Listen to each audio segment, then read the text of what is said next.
Sandy Botkins is a CPA and attorney, as well as a former trainer of IRS attorneys, who now spends his time helping people maximize their tax benefits.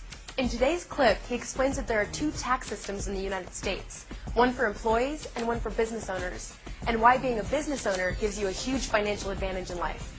Here's Sandy. Why most Americans overpay their taxes to the tune of thousands. There are three major myths that's creating this. Myth number one is, well, I only made $50,000 or $30,000 a year. Why do I need to know about taxes? Because if what I say generates a loss in your business, and we're assuming it's a bona fide business, that loss can be used against any form of income you have. Interest, dividends, wages, rents, anything.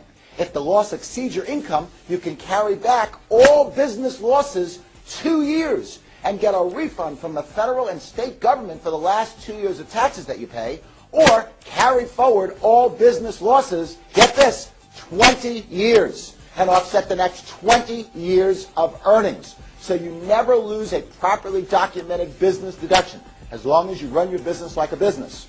But there's a bigger myth than that, and that myth is that my accountant takes care of my taxes, or my spouse takes care of my taxes. Nothing can be further from the truth. I equate that with a doctor taking care of our body. Wouldn't it be great if we can eat all the fattening foods we want, and once a year we go to a doctor's office and we get one of these roto-rooter jobs? My favorite myth is my mechanic takes care of my car. Those of you who have ever owned an older Jaguar would appreciate that myth. In fact, Jaguars are the only cars made in the world that have more vertical mileage than horizontal. It is very critical that you get your tax affairs in order. Now, the case study on this, which really emphasized this point, involved a study in 1994 by Jane Bryan Quinn, who's a nationally syndicated columnist. And she did a study of a couple who made $40,000 a year. Now, $40,000 didn't go far enough, so the husband said, honey, you got to go out and get a job. And she did. And she made an extra $18,000. A year later, they saw no difference in their bank account. Why is that? Well, this slide will show exactly what the problem is.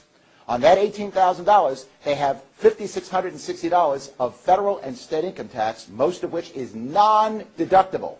Well, this slide will show exactly what the problem is. On that $18,000, they have $5,660 of federal and state income tax, most of which is non-deductible. On that $18,000, they have to pay Social Security of 7.65%, or $1,377. And as visual proof, look at your paycheck. That's exactly what it is. They then have car expenses. We assume they commute 10 miles a day, round trip, very conservative. At the IRS 37.5 cents a mile rate, that's $975 of commuting, which is non-deductible. They then have child care of $100 a week for 3 kids. I'm not quite sure where you get child care for $100 a week. You get a little bit of a tax credit, but basically that's $85 a week net of that credit, which is $4,400 a year of non-deductible child care. And I'm making this specific so you see why in a minute. Then you have lunches at work. Don't you have lunches with colleagues? We assume they spend $6 a day, 5 days a week, so that's $30 a week, 50 weeks a year, of non-deductible lunches. Then better clothing. You know, when you're working, you have better dry cleaning, more clothing. That's at least $1,200 more of upkeep. And finally, since both couples are working, do you think they want to cook? No, they want to eat out more. And their eating out costs have gone up by $1,600. By the time you take your non-deductible federal and state income tax, non-deductible child care, non-deductible Social Security increase in food costs and clothing, you're left with $1,268 a year on $18,000. Now let me put that in perspective. That's $100 a month to put up with 2,000 hours of work, and to put up with a commute, and to put up with a boss that is spelled backwards, double SOB. The reason is that we have 2 tax systems in this country. And a lot of people think, sure, one for rich, one for poor. No, there's one for employees, which is designed to take your wealth, and you're taxed on $1. And then there's one for self-employed individuals, which are taxed on your net. This is after you take all your deductions, which is designed to create economic growth. In fact, small business generates over 70% of the job growth in this country. It's not IBM, it's not United, it's small business. People like you and I. So when lobbyists come to Washington, D.C. to get some good tax laws, and there are good tax laws, that's the important point, they can get what they want, because they know they're the economic engine behind this economy. The key is you've got to have the knowledge. You've got to know what you're doing, because if you don't know, you can't take the deductions. That's it for today.